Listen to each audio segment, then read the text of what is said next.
भगवान से धक्का देकर के भगा दिया। इस समय मैं इस मोहब्बत को सीमा पा चुका है। हाँ, दिल करता है इस समय राज गुजरी जाऊंगा। अगर मेरा बाप पिता पूछेगा कि इस समय तेरा दोस्त का क्या हाल है, तो मैं क्या बताऊंगा मां? दोस्त, मैं आपको पीछा छोड़ने वाला नहीं हूं। इस समय ना तो मैं राज भगवा जाऊंगा, ना मैं राज गुजरी। इस समय मैं एक सपेरा का रूप धारण करता हूं और जंगल जंगल में शब्द को पकड़ूंगा और अपना पेट को पालन करूंगा।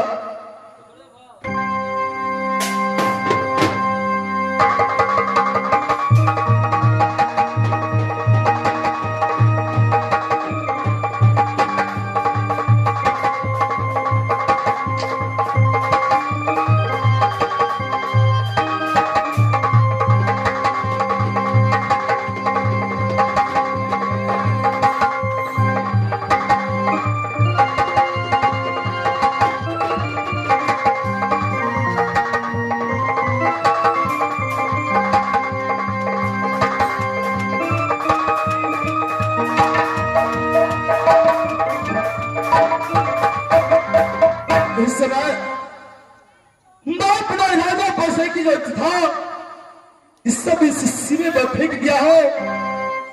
इस समय मैं तो सपेरा का रूप धारण करता हूं। मैं किसी तोल और भाले में नहीं जाकर के इस जंगल जंगल में सब को पकड़ूंगा और अपना पेट को पालन करूंगा।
लेकिन मैं अपने जिंदगी में कभी बिन नहीं बचाई हूं मां दुर्गा। इस समय सहारा रहना आज तक एक भी सर्व नहीं पकड़ा। लेकिन आज दोस्त के कारण आज जंगल जंगल में भ्रमण करता हूँ। आज नित्य दिना पूजा सहोदरी अकेले के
ये कहीं नजरिया दोस्त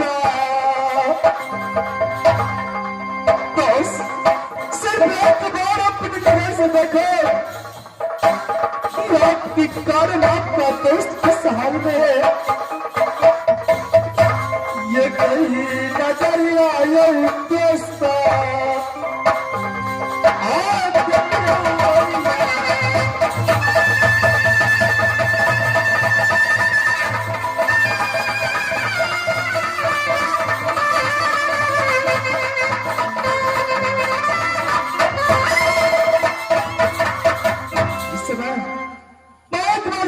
ट्राई करता है इस समय मेरे से दिन बोलता है कि नहीं।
चंदी हृदय तो भेटा कहा अरे गोदी छलनासाठी फिराता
तो